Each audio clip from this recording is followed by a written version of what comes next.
Firefighters in Australia are taking advantage of better weather to strengthen containment lines around huge bushfires.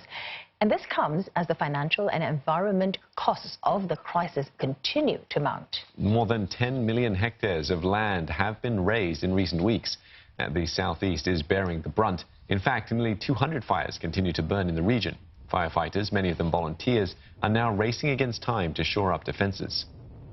And that's because conditions are expected to worsen.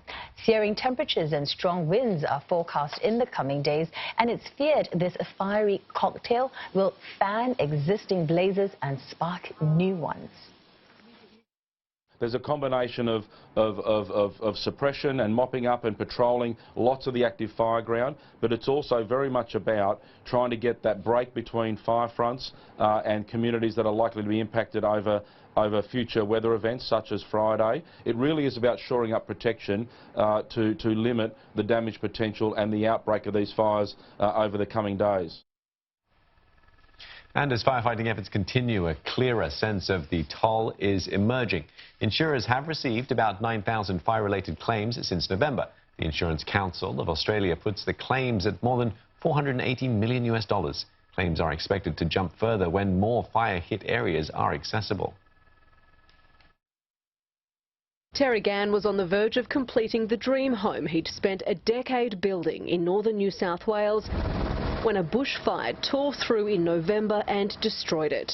Being so close is the hard thing. He was not insured. I had about a month to go to finish it, and I could have got my certificate of occupancy, which would have meant that I could have got my insurance on the place. He's now working out how to build a new home. More than 2,000 properties have been destroyed by fire since September. 4 in 5 property owners believe they are underinsured, while others, like Terry, don't have any insurance. For those who do, they've submitted almost 9,000 insurance claims worth $700 million.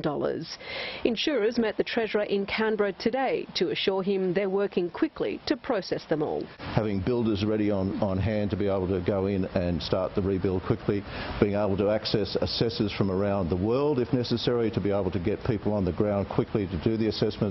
About 10% of the thousands of claims nationally have been settled. We'll be working with the state governments and Andrew Colvin and his recovery agency to ensure that all the necessary and possible support is given to those communities that need it most. The banks, which suffered a hit to their reputations in the wake of the Hayne Royal Commission, are also adding their support for bushfire-affected communities. In some cases, deferring loan payments, suspending interest charges and waiving fees. But for people like Terry, who's applying for financial assistance, the big question remains, how long will it take to pick up the pieces? The bushfire crisis has claimed at least 25 lives and gutted nearly 2,000 homes. Local wildfire has also been decimated, but the government is sticking firmly to a position that there's no direct link between climate change and the disaster. It has no plans to slash carbon emissions more aggressively. On the contrary, the government says the country should be rewarded for beating its emissions reduction targets.